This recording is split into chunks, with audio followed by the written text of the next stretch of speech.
welcome back to my channel. Today I want to answer the question, has the Bible been corrupted? And I want to use both the Quran as well as scholarly statistics to prove whether or not it has been corrupted. So to start out, I actually want to look at the Quran to see what it says about the Jewish and Christian scriptures. So the first place that I want to look is in Surah 1094. So looking at Surah 1094, it says, "So if you are in doubt, O Muhammad, about that which we have revealed to you, then ask those who have been reading the scripture before you.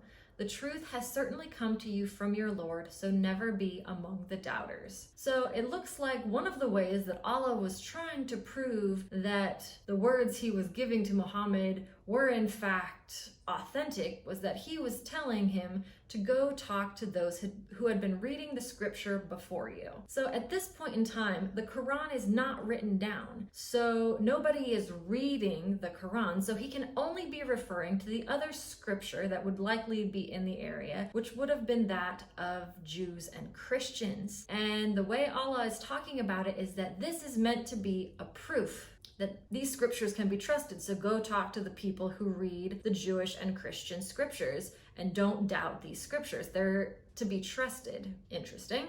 So let's keep going. The next place that I want to look at is Surah 548, where it says, "And we have revealed to you, O Muhammad, the book, the Quran, in truth, confirming that which preceded it of the scripture and as a criterion over it." Basically, he's saying that the Quran is supposed to be a proof of the previous scriptures, which were the Jewish and Christian religious word. So the Old and New Testament of the Bible. So if in the Quran it says that Jewish and Christian scriptures in the Old and New Testaments should be trusted, then I think we can make the assumption that Muhammad would have believed that, at least in the time of his life, the Bible could be trusted. It was uncorrupted, it was authentic and trustworthy. So that begs the question, did corruption happen after Muhammad died? Let's look into that concept a little bit more. I think that argument also falls apart because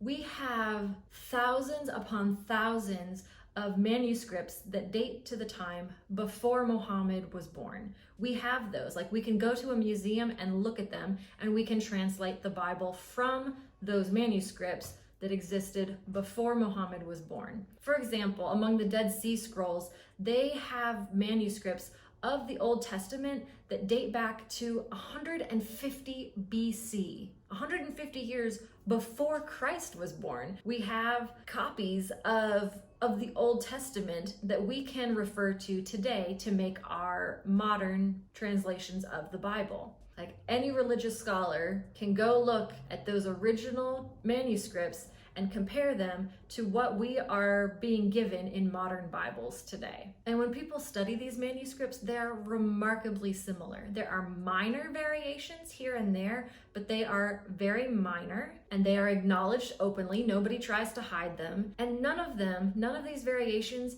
change doctrine about Christianity or Judaism. And then when we look at the New Testament, there are over 5,800 Greek manuscripts of the New Testament. And these are dating from 125 to 130 AD. So no, we don't have the ones that like the Apostle Paul himself wrote or that Peter wrote down himself. We don't have those ones, but we have like near copies within 100 years, which, if you know anything about manuscripts, is remarkable. Like, we don't have this many or this close to the time of original authorship for things like the Odyssey, the Iliad, like books that you read in school and that people say, oh, look at these amazing works of literature. Like, we have fewer and less authentically provable manuscripts of those documents, but everybody accepts those, no questions asked. But we have thousands of New Testament manuscripts